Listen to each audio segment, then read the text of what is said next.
ಎಲ್ಲರಿಗೂ ನಮಸ್ಕಾರ. ಪ್ರೀತಿಯ ಕರುಣಾ ಚಾನಲ್ಗೆ ಮತ್ತೊಮ್ಮೆ ಸ್ವಾಗತ.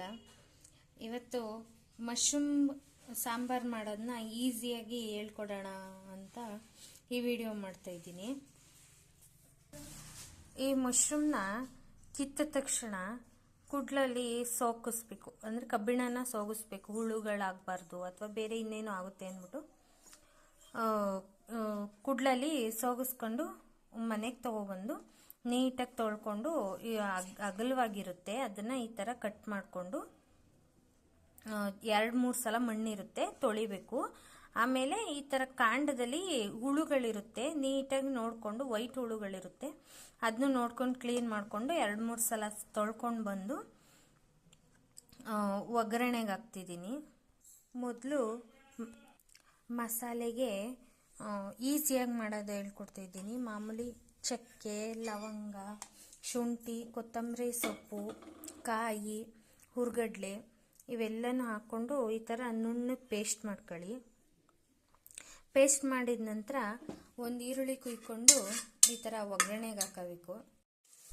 ಈರುಳ್ಳಿ ಈ ಥರ ಒಂಬಣ್ಣಕ್ಕೆ ಬಂದಾದಮೇಲೆ ಮಶ್ರೂಮ್ನ ಹಾಕೋಬೇಕು. ಈ ಥರ ಚೆನ್ನಾಗಿ ತೊಳೆದು ನೀರೆಲ್ಲ ಸೋರಿಸ್ಬಿಟ್ಟು ಹಾಕೋಬೇಕು. ನೀರೆಲ್ಲ ಚೆನ್ನಾಗಿ ಕುಡ್ದಿರುತ್ತೆ ಇದು, ಅದಕ್ಕೆ ನೋಡಿ ಇಷ್ಟಿದೆ ನೀರು ಕುಡ್ದಾಗ ತೊಳೆದಾಗ ಇದನ್ನು ಈ ನೀರೆಲ್ಲ ಬಿಟ್ಟು ಹೋಗೋವರೆಗೂ ಚೆನ್ನಾಗಿ ಉರಿಬೇಕು. ಒಂದು 5 ನಿಮಿಷ ಹೈ ಫ್ಲೇಮಲ್ಲಿ ಹುರಿದ್ಬಿಟ್ಟು ಆಮೇಲೆ ಉಪ್ಪು ಮತ್ತು ಅರಿಶಿನ ಹಾಕ್ಕೊಂಡು ಉರಿಬೇಕು. ನೋಡಿ ಉರಿತಾ ಇರುವಾಗ ಹೆಂಗೆ ನೀರು ಬಿಟ್ಕೊಂಡಿದೆ, ಇದೆಲ್ಲ ಸುಂಡೋವರೆಗೂ ಉರಿಬೇಕು ಚೆನ್ನಾಗಿ. ಹಾಗೆಯೇ ಇದನ್ನು ಜಾಸ್ತಿ ಬೇಯಿಸೋ ಆಗಿಲ್ಲ, ಹಂಗೆ ಇಷ್ಟು ನೀರು ಬಿಟ್ಕೊಂಡದಕ್ಕೆ ಸ್ವಲ್ಪ ರುಚಿ, 1 ಚಮಚ ಅರಿಶಿನ, 2 ಚಮಚ ಮೆಣಸು ಹಾಕ್ಕೊಂಡು ಇನ್ನು ಸ್ವಲ್ಪ ಹೊತ್ತು ಹುರಿದ್ಬಿಟ್ಟು ನಾವು ರುಬ್ಬಿಟ್ಕೊಂಡಿರ್ತೀವಲ್ಲ ಆ ಮಸಾಲೆನ ಹಾಕೋಬೇಕು.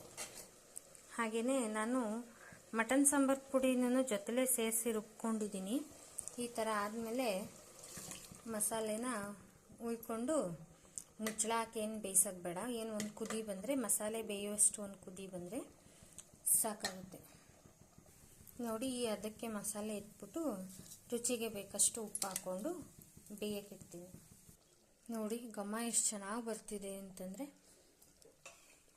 ಬಾಯಲ್ಲಿ ನೀರು ಬರೋ ಹಾಗೆ ಈ ಕನ್ಸಿಸ್ಟೆನ್ಸಿ ಆಗೋವರೆಗೂ ಬೇಯಿಸ್ಬಿಟ್ಟು ದೋಸೆ, ಪೂರಿ, ಚಪಾತಿ ಇವೆಲ್ಲ ಅದಕ್ಕಿಂತ ಹೆಚ್ಚಾಗಿ ಮುದ್ದೆಗಂತೂ ಫಸ್ಟ್ ಕ್ಲಾಸ್ ಕಾಂಬಿನೇಷನ್. ಈ ವಿಡಿಯೋ ವಾಚ್ ಮಾಡಿದ್ದಕ್ಕಾಗಿ ತುಂಬ ಧನ್ಯವಾದಗಳು. Thanks for watching.